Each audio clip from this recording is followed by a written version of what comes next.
Hey, everybody. Welcome back to our virtual happy hour. We're so excited to be back. Yes, I've got a haircut. And yes, it's very short. So welcome back to the show. If you're new to the show, this is our Thursday night special. We do a virtual happy hour with an industry guest. And tonight, my guest is Bryan Roth, who is the editor and of Good Beer Hunting. Bryan, welcome to the show. Hey, thank you so much for having me, Greg. Really appreciate it. Awesome. Well, before we get into all the details here, I want to remind you guys to always check in on Untapped with the venue Untapped at Home. Tells everybody that you're being safe out there and drinking at home itself. And before we get into all the details about what you're doing, Bryan, all the things you've been covering over the last many years relating to beer, let's talk about the beer itself. So, Bryan, what are you drinking tonight for our virtual happy hour? Oh, I've got a favorite from back home. I grew up in upstate New York in the Finger Lakes. So I am drinking a Jenny Cream Ale, which is the last Jenny Cream Ale that I have from a pre-COVID shopping trip to the only Wegmans near me here in North Carolina. And it pairs very nicely with my Syracuse koozie. I'm sure there's a lot of Syracuse fans out there, upstate New York. I know one of our comment monitors today, our good old friend John from the podcast, is all excited about that. So what I'm drinking today, we go to the beer camp here. This is the Bad Faith, which is a Wibiter from Threes Brewing Company. They are an amazing brewery in Brooklyn, New York. I love the can art on this one. It's pretty awesome. But if you're out there right now and you want to crack open your beer, here's the time to do it. So crack open your beer and let's pour it into the can or the glass. As I struggle to open up this can, and there we go. All right, we're pouring it in. This is a glass I bought on Etsy from Pretentious Glass. It's a pretty interesting looking glass, and I'm not going to mess up this pour here. So there we go. Now's a great time. Oh my God, let's come over. Oh, I don't know if we can do it. So now's a good time if you haven't already to go in and check in your beer on Untapped. And if you are, make sure you always check into Untapped at Home, which is a great venue to support that you are safe out there. So raise your glass, everybody, and cheers and enjoy your drink. Cheers, everybody. Oh, yeah. A little foam on my top here, but it's all good. It's all good. Tastes like home. Exactly. Well, Bryan, for those that don't know a little bit about your writing, kind of give you a little bit of background of what you're doing now and where you started with your career. Yeah. So currently I work as a Sightlines editor for the publication Good Beer Hunting, which I kind of describe often as a digital magazine. We do a lot of long form writing, a lot of really great photography, but we also have aspects of the site where it's kind of little snippets, short photo essays, and then the section of the website that I help to edit, Sightlines, is more focused on daily up-to-date news, things like that, of which I write alongside Kate Brunette. And so I've been doing that for about 2 years. I've been with Good Beer Hunting for almost 4 years now. And I've been writing about the industry for in some format for almost a decade. First on my own with a blog, then with All About Beer, Beer Advocate, and some other publications as well. Awesome. Well, you definitely have a wide range of things that you've done in the beer industry. What are you working on the stories right now? Especially, we talked earlier when we were on this green room here about people always ask you whether you're 50% busy and 50% not busy. What are the stories that you're kind of working on now in respect to where we are today with the beer industry? Yeah, I think it'd be lying if I didn't say it was COVID all the time, whether specifically about its impact on the beer industry and the world around us, or something that was tangential to it. So one of the things that I've shifted my roles in with Good Beer Hunting has been a premium newsletter that's specific to industry folk. So it's a lot of insight-driven stuff that helps to hopefully guide decisions. And right now has been a real pivotal time in the way that the industry is changing, the places that people are buying beer, how they're buying their beer. Right. And so, that's been where my head's been at for a long time, and also coordinating with Kate Brunette, and then Johnny Garrett, who's a Sightlines writer we have over in London as well. Again, focusing a lot of COVID-related stuff, and especially the last few weeks, some of that reporting from Kate especially has reflected a lot of what's been going on around the country and related to kind of, racial injustice, community building challenges that people find in their community, and how that touches back to the beer industry itself. Yeah, I think, one of the things that as consumers here, obviously we see the impacts of COVID-19 with everything we do, excuse me, with respect to COVID-19 and also just going to bars and restaurants and just not being able to do the things we do. But how is the scene like talking with your colleagues over in London? How has the experience been? Is it more comparable to United States? Are they coming out of this? Where are they at in terms It is of a their all mess. inspection? It is a mess, Greg. We actually just had a story from Johnny that went up yesterday, I believe, as we're talking, that is focusing on the problems with reopening. So right now in the U.S., we've got states going through different phases, staggering, opening up their economy. Here in North Carolina, for example, we've got breweries can have limited capacity, much like elsewhere. And so as the UK looks to figure out what they're going to be do, problem number one is people don't even know when things can reopen. Yeah. There's a problem with the date. The Prime Minister, Boris Johnson, had said July 4th, then it was floated it could be June 22nd, then it may actually be July 4th, while pub owners don't even know what safety features they need to have, if it has to be 3 feet or 6 feet. Right. And so I think the challenges that businesses face here in the U.S. related to safe distancing, service, are the problems that are being faced right now by peers in the UK as well. And, the uncertainty that we see here can be echoed all over the place for sure. Yeah, I mean, I think it's crazy just to kind of talk through that. I know that we've talked about COVID so many times on this show, so I apologize, but it keeps coming up. It's an important part of what we do, and we want to talk to industry experts about what they're thinking around this. But on a lighter note, we want to have some shout outs right now. If you're in the chat and you want to ask Bryan a question, please make sure you ask the question there, and we'll be able to kind of answer a few shout outs here. We're going to go to Bryan, and Bryan was saying, just listening to the podcast, The Ride, and they mentioned Bryan Roth at the same time that you guys went live. Very freaky, Bryan. That is freaky. I can't say anything about that. Shout out Jason Sheridan. Yes. What a good friend from college at Ithaca College. Oh man. There you go. Okay, Very I'll take cool. it. Another shout out here from Joe, and Joe says, "Beautiful Kuthi Ross, miss you, sir." And Joe, thank you so much for tuning in. We really appreciate it. There you go. Obviously, COVID is not only the thing that you're writing. You've talked a little bit about the North American Guild of Beer Writers, and you were one of the first to publish a story this year on diversity in beer writing. Can you talk a little bit more about that? How that kind of situates into your kind of flow of your writing process? Yeah, so amongst the things that I do with my own writing, I'm also part of the leadership group. I'm director of a trade organization called the North American Guild of Beer Writers. We have membership across North America as well as people outside of the country. But, the main thrust of what we try to do is, support our members, both in terms of education and opportunities. And one of those things that we've done, this is our third year that we've had the Diversity in Beer Writing Grant. And the idea behind that has been trying to give a platform to tell stories of diversity and inclusion in the U.S. craft beer industry, to try to shine a light on things that had been growing in importance. This is going back to 2017 now when we first started talking about it. And it has only grown in importance. And so today, actually, we had the first story of that grant from 2020 published by Louis Livingston Garcia, who is based in Wisconsin, but wrote a story that ended up being very timely. It is about a collective of folks, both in the industry and fans around it in the Twin Cities, Minneapolis, St. Paul, and the efforts that they're going through to try to create loving, safe spaces and increase the idea of how craft beer can be a welcoming community, both in a city and a state that, as we have all learned in recent weeks, is predominantly white. And can be a little hard at times for people who do not have that same kind of background. So Louis did a really great job. That story is live on craftbeer.com. That grant is done in partnership with craftbeer.com, which is part of the Brewers Association.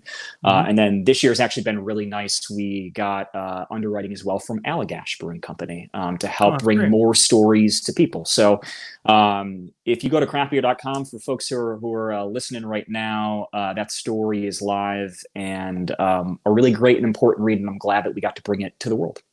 Yeah, absolutely. It's definitely something we need in our industry for sure. We were talking to Kenny Gold of Hop Culture previously about that, and he expressed the same opinions that you have on that. I'm glad that there's writing being done about that. It's a great question here from the Beer Babe, and she asked, "What do you think is the best way to get more diverse voices into beer writing?" And the Beer Babe will be on our show next week too. So thank you for writing in. Hey, Carla. Thanks for tuning in. Yeah, that was explicitly part of the reason why the guild wanted to create that grant in the first place, is that we recognize that, and I know Ketty had actually talked about this last week as well. Yep. For a long time, the beer industry and media that covered it looked a lot like me. And there are people who are doing coverage of it, whether through storytelling, journalism, social media, photography, that present new voices and new perspectives. And so that was a big reason why we wanted to establish the grant, because that gave us the opportunity to find people who wanted to break into beer journalism, but maybe we're just starting out. And this gave them the opportunity to start telling stories that were important to everybody. It's also a case where, if you're on beer Twitter, hashtag beer Twitter, that this is a conversation that's been going on a lot lately, the way that, everybody can work to better showcase voices that aren't just our own. So I think and hope that it turns into a collective effort. And I know some of the things that I get excited about. So Stephanie Grant, who is actually another recipient of our diversity and beer writing grant, and she'll be working and hopefully publishing a story soon that she's working on. But she's got a newsletter called The Share, which is, for example, it focuses on craft beer and Black women. And so I think giving opportunities to highlight things like that is really important, and finding ways to celebrate and share those voices are key. Absolutely. I think that it's an important thing to talk about, not just because of the events that are happening currently around the world, but just always to have that kind of conversation to make those changes. So we appreciate the question, Carla. And I think that we're moving toward that, but there's still a lot of work to be done in that avenue. So thank you, Carla, for your question. Another question here from an Aquavert Greenworks. This person asked, does anyone recommend a good craft beer website that doesn't just push beers you're never going to be able to try? This is a very important question, because I feel like sometimes you have all these kind of websites out there that kind of push beers that you're never going to be able to try. Any recommendations like that? You can plug your own site if you wanted to as well. Well, Good Beer Hunting, we do a lot of beer tangent stuff. We don't necessarily talk about a beer. There's always beers that come up, and we have, say, specific kinds of stories that celebrate and look at beers. That was actually one of the things that always fascinated me when you've had the year-end best beers of, whatever 2019, 2020 lists, where so many of them, because of the proliferation of small breweries, are so locally centric. I do find, perusing some of the boards on Reddit or Beer Advocate, I'll look at stuff specific to my geography. Right. But yeah, I think it's hard. And to be completely honest, a lot of what I do, that's the fun that I have going to a bottle shop. I'll just waste time walking the aisles, just looking at everything I see. And that's often turns into something that ends up being a good and fun educational experience. I think it's a good segue to one of our next topics here, talking about beer and technology. Obviously, I think that is, we do a year in review every year on Untappd for people to see their own history. But I definitely agree with you. One of the biggest struggles that we have with technology is being able to recommend beers that are available in your area, because sometimes, it's very difficult to kind of pin down exactly, oh, here's a great stout, but there's no way they're going to make that again if it's such a small batch release. How does beer and technology, in your opinion, kind of change the mindset of the consumer in terms of where they're going to go, what they're going to drink, and how they're going to drink it? Yeah, I think it's changed in a lot of the same ways that it's changed just our interaction with the world as travelers, which is obviously a little bit different right now. But when I go to a new place, and it's what I do is probably similar to many other people, is that I'll go on to, TripAdvisor or Yelp, or I'll go on to a local Reddit, and I'll ask friends, what are the things I need to do? What do I need to see? What do I need to drink? And I feel that creates a situation where I feel knowledgeable, and I don't want to necessarily feel like an other in a new place, because it helps me feel Right. comfortable and in the know. Hmm. And I think in a lot of ways, the way that people are doing searches to try to find new beers can be in a very similar thing. Right. Like, for example, for every small batch thing that kills on tap, like Founders All Day IPA still like gets a lot of check-ins with you Yeah, guys, right? Like exactly. that's a huge beer. And Right. so I think the ability, even if it's just doing like your local search when you're places, or just hop on, I'll just Google like, Durham, North Carolina brewery, and then that kind of sets me down the path. But I do find that just a lot of those basic steps help out a lot. And then it makes me feel excited about wherever I might be traveling to and the beers I might find. Exactly. It's all about being a local in a non-local area, for lack of a better word. So I definitely agree with you in terms of how consumers are picking their things on that front. But, I think technology has come a long way to help consumers find things a lot better than it used to be. It's just a matter of protecting the aspect of self-discovery versus trying to be buried in your phone every single 5 minutes, stuff like that. And I will say, like, there is a lot of excitement to go in a little blind too, like to look absolutely. up and try to find that brewery. But then I do really like it if I'm going in and I walk in and look at that tap board to find out what's on the draft list, and I have to kind of like figure it out from there. Awesome. Definitely agree. Well, we've got a brand new segment for our show here, and we're going to put Bryan on the spot here. We don't have a name for this segment. We're calling it Quick Beer Bites. We're going to ask a series of I'm 6 calling it questions. I'm sorry. Yeah, 6 questions that we're going to ask him in a 90-second period. And we want you at home to play along too. So use the chat as I ask these questions to Bryan, and let's put him on the hot seat. So let's get 90 seconds on the clock here, and let's start. All right, first question. What is your favorite beer by mowing the lawn? Day Blazer by New Belgium has been a very regular rotation for me. Awesome. What if you could be a beer style, what would you be? Exercise every day is really important. Michelob Ultra. Awesome. What's your favorite go-to brewery and go-to beer in a pinch? Okay, so brewery Allagash. That's anything Allagash makes is gold. I just love everything they do. And then Weihenstephan or Hefeweizen. I will literally drink that anywhere I see it on tap. That is like probably my number one beer with a bullet. Love that. Awesome. Next question. Beers and brews on your wish list. Give us one beer on your wish list that you'd love to try. I had Pliny the Elder once. Pliny the Younger would be fun. My brother, who's actually in Seattle, sent me stuff from Structures, which is Bellingham, Washington, apparently very popular. I didn't know who they were until last week. That was really great. The Fuzz. They had an IPA called Fuzz. That was very good. There you go. Last question. Favorite in-person festival you've been to? Resident Culture in Charlotte, North Carolina, through a Lager Fest last summer. Which it was only lagers. It was like 30 breweries. And that probably was like one of the most chill, just like down to earth festivals. Like everyone's just there to celebrate lagers. So who could complain? That's that? awesome. Yeah. Well, you did it, Bryan. You did it. You passed the first ever Quick Beer Bites trivia question-ish game. So, Bryan, cheers to you, my friend. And hopefully you were playing along at home. We're going to be doing this more often in some of our segments here. So if you missed it this time, don't you worry. We will be able to get back and do it another time. So, Bryan, please answer Michelob Ultra. Did we get more Michelob Ultra answers? We have to take a look at that to see what people actually said.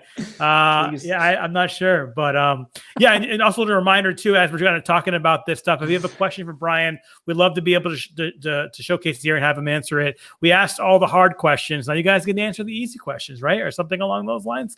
So we use the chat right now and ask your question, and we'll try to put it up on the screen. One of the things that I've always appreciated from your work is your podcast work. I think that, when we had our festival, mishaps a couple years ago, you interviewed Trace Smith on the podcast as well. I'm always, John Harrison, our podcast, have great voices too. You got an amazing podcast, but I don't know if you massage that up somehow and make it all buttery, but you've got an amazing voice on the podcast. So if you're Thank listening out there, you haven't heard Bryan on any of his podcasts, definitely recommend it. It will not put you to sleep. It just be like in a state of calmness. We all need calm right now. We all do. So I definitely appreciate all the hard work you do on the podcast there. Thanks very much. Yeah, in another life, that my career was going to be in sports broadcasting, actually. Oh, nice. And so it was really nice to kind of bring things full circle in a way where I didn't go that route, but being able to tell audio stories with Good Beer Hunting has been a lot of fun. Definitely. I think that's, the audio book series of talking about things and basically transporting people's minds, different areas through conversation is so interesting. Kind of leads into another question from Julie here. And she asks, what are some up and coming cities in the beer industry worth visiting from a travel perspective? Hey, Julie, thanks a bunch. The last city that I went to was Austin, Texas back in February. That to maybe hook onto my last answer too. Austin's really cool in the way that lager is huge there, just given kind of the climate and whatnot. Live Oak, which makes my favorite American Hefeweizen, is an awesome brewery there too. I think it's easy to find a good cross section of beers in Austin.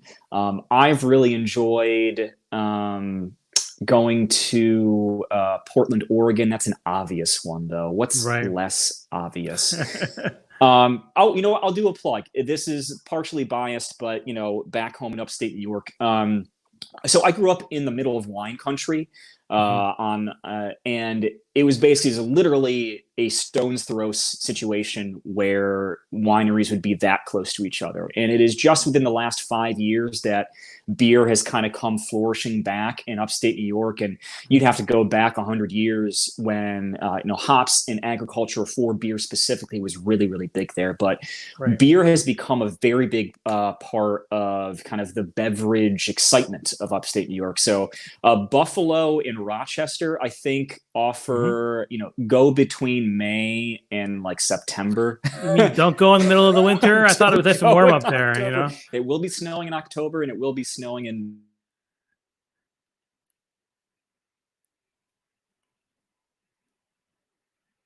If you can get to upstate New York, that actually is kind of like a under the radar place, I think. Yeah, I think Rochester with Other Half going up there and having their facility there, it definitely has increased significantly the kind of interest in upstate New York for beer. There's tons of other great breweries up there and great eateries as well. So that's a pretty cool spot. So Julie, thanks for your question. If I was going to answer that question, I've had a fortune. I'm wearing a 7-city tour shirt, which we did a tour of 7 cities in 7 days, 2 years in a row. Unfortunately, we'll not be doing it this year, obviously. But one of the things that really stuck out for me is Milwaukee. You think that Milwaukee is one of these towns that they hate to say it, but the little Chicago, for lack of a better word. And they've got some amazing breweries in that area and a great walkable town area, which I was really blown away by. But there's a lot of great areas out there. And once this all lifts, definitely can't wait to get back on the road to kind of do that there. So ultimately, I think one of the other things that we talk a little bit about on the show is international. Is there any international breweries that kind of have piqued your interest in terms of writing or just in terms of enjoying the beers that they have? Yeah. So I'm trying to think. So I visited. It was my last international trip before COVID hit was to Ireland. Nice. And I think, obviously it's easy to think about Guinness, but in the UK, the craft beer industry there has been growing pretty steadily. That's been exciting.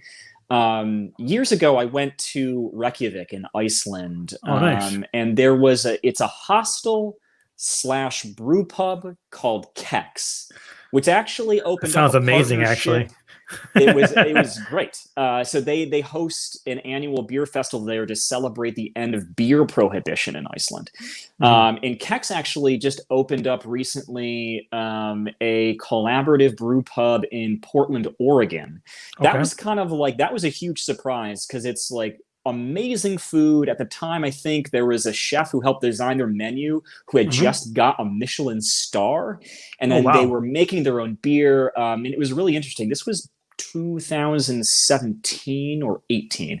Mhm. It was really interesting to be in Iceland at a time where they were getting very heavily influenced by American beer. A lot of like hazy IPA stuff was really catching people's attention. And I remember Mhm. meeting Kai from Aslan Brewing Oh yeah. in Virginia in Iceland, actually. And he was there to be at the festival. So, like, to give you an idea of where Icelanders' heads were at that moment in time. That was another like a quirky place to visit, cheap to fly there too when you can. Yes, yeah, exactly. Especially East Coast for sure. Yeah, I mean, it's crazy to see the growth in craft beer internationally, from things like the Colonel in London to all the way out Mm. over in Amsterdam. One people that don't realize from an untapped perspective is that the top 5 cities in from a total check-in perspective, 3 out of the 5 are not in the United States. So it's a crazy amount to think that the growth that we're seeing a lot in the industry is really coming from outside the United States. And I'll give you 2 and see if you can guess the last one, Brian. Put you on the spot here. Okay. Amsterdam is in there. London is in there. I And was so you going to know what say the London. third one? I gave you the 2 easy ones. You gave me number 3. I'm going to Paris. No, it's actually No. Sweden. So Oslo is Sweet. Sweden. Oh, Yeah. yeah, Yeah. that So makes they are sense. definitely, Okay. well, again, these are all check-in counts too. So festivals are going Yeah. to bump those numbers up. But in terms of users and going through that process, we always see Norway. Sorry, I messed I it was up. gonna, I Norway. would say Not all. Sweden and Norway, very big foreign countries for U.S. export, Yes. and so that does not surprise me at all. Those countries are usually very thirsty for U.S. beer. Yes, I feel like I should slap myself on the face now for not putting Oslo in Norway. So my Come on. apologies, the world out there. I apologize, but it just shows you the kind of perception of craft beer and that exportation of that beer to the area, and to see that kind of growth there. But also, they have lots of great breweries in the area too that are popping up all over the place. So it's great to see that those type of things there too. So we're really excited about it. But yes, I'm getting grilled in our chat right now, but it's all good, people. We'll go on to the. It didn't happen, okay? It didn't happen. We're just gonna move forward, and anyways, yeah. So, Quick, but let's pivot to hard seltzer. yeah, let's do that. Why not? Let's do that. So Okay. I think one of the things we see a lot of news actually came out. John Hall, which was on our show recently, had an article in Wine Magazine or Wine Mag about how breweries just can't stay away from hard seltzer. And there's a great quote in there that there's a brewery in Buffalo that had made hard seltzer, and they can literally not keep them on the shelves. And I'm curious to see your interest in this for Brian, on what you think this is, because we've gone down a path like this before when it comes to the beers. Like, remember the old Not Your Father's Root Beer era, where that thing would just skyrocket completely, and people were just going crazy over hard root beer in a beer kind of world. What's the same difference on the seltzer side? Is this here to stay? Oh yes, yes, and I think a lot of people look to like 2018 as when it became conscious. 2019 was the great summer of White Claw. But I mean, as a category, it's existed to some extent since 2013. Right. And it's been around for a while. And so last year, 2019, hard seltzer was around like 3.5% of chain retail sales for the beer category, because like flavored malt beverages are included in beer. Yep. And this year, it's the numbers that I've been looking at have it at about 7.5%. I just saw an analysis yesterday that had it at 8%. Nielsen has said it's at weekly compared to last year has been as high as 10% of the beer category. So at the least, we're talking about it's grown double over compared to what was spent on it last year.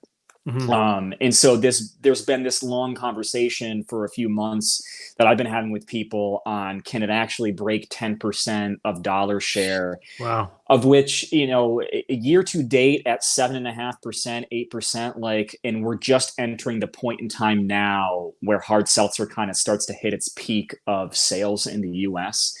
So I don't know if 10%, at least the numbers that I'm looking at, is like a sure thing, but right. I think it is impossible to ignore the cultural ramifications of White Claw. Truly, for Boston Beer Company, has become like it is giving Sam Adams a run for its money, literally. Yeah. Yep. And you, of course, like you're mentioning, John writing that story craft breweries across the country, big and small, are recognizing the literal value that it brings for them too. So yes, it is absolutely here to stay. I think it brings a lot to people who may not have thought about beverage alcohol or beer. Nielsen had a data point that over the course of the last 3 months, 44% of buyers of hard seltzer were brand new buyers of hard seltzer. This is in grocery stores and the like. So that's crazy. That alone gives you an idea where if people are going into a grocery store where they have to do a lot of their alcohol shopping right now, they're not thinking about new in context of beer. They're thinking about new in context of something that's entirely new, hard seltzer, a new flavor experience that might also go along really well with their normal daily non-alcoholic decisions, because everyone's drinking flavored fizzy water to begin with, true. myself included. Yeah. I think the interesting part of this whole thing is it's not your traditional hard seltzer brands that are the ones going to this avenue. It's the breweries that are actually going outside of their realm to kind of tackle this market, which just shows that, for them to do that and not even know really much about cider or have a history behind it and do it, that shows that they're putting their money where their mouth is and trying to get this stuff to work. You don't see Polar or the big brands doing alcoholic ciders. Alcoholic hard ciders. You see all the other breweries doing it. We're just talking to Two Roads here in Connecticut, and they have their H2O series that they have coming out as well. It's just crazy to see that kind of attention toward this thing. And maybe you're right. Maybe it's here to stay. Well, it has a lot of appeal to everyone. Polar, if I remember correctly, is partnered with Harpoon for their Arctic Summer Hard Seltzer. Oh, there you go. So there you go. they found that avenue where they got a brewery and they bring it up and they're all good to go. But just print possible. Yeah, exactly. Printing exactly what they're doing in this stage is just can't keep it on the shelf. But really appreciate Bryan being on the show today. Learned a lot about what you do, and obviously the big fan of everything that you've been able to accomplish. And we appreciate you coming on. Anything else you want to share with the audience here, where they can find you? Some information about yourself and website. Sure. Yeah. Across social media platforms, it's Bryan with a Y, like you see on my name, Bryan D. Roth. Bryan D. Roth. On Twitter, along with just some general foolishness, I do like to share just kind of fun stats or things that I see with the beer industry. So if you are interested in that kind of news and insight, by all means, join me. Awesome. And you can also check out Good Beer Hunting at goodbeerhunting.com and see some of Ryan's great work on that. So Bryan, thank you so much for being part of the show. I really appreciate it. Thank you. All right. Well, I want to tell you a little bit about some of the upcoming events for Untapped TV. This coming Saturday, we'll have Steven, who is the brewmaster of Boulevard Brewing Company. That's June 20th. We're going to be talking with them. Check out untapped.tv for all the information on that. We're super excited to hear about all the great things happening in the middle of the country here. And then next virtual happy hour guest will be on Tuesday the following week. The Beer Babe, or Carla, will be on there as well. She's a carryover from a previous week, talking a little bit about her beer writing experience and journalism in Maine as she writes from Maine today. So make sure you check out untapped.tv for all the scheduling updates on when our next show is. And we appreciate you sticking with us and watching the show. That's what we do, right? Also, if you wanted to catch up on previous shows too, but don't have enough time to dedicate to a video, we also are in podcast form on the audio only for our broadcast. Check out untapped.tv and listen wherever you listen to podcasts. We're available everywhere. So it's a great thing. So really appreciate all of the support you guys have been giving us. If you came to the festival, our virtual festival last Saturday, we thank you so much for the coming to the event. And thank you so much for watching tonight. And we'll see you on Saturday for another edition of Sessionable Saturdays. Cheers. See you then.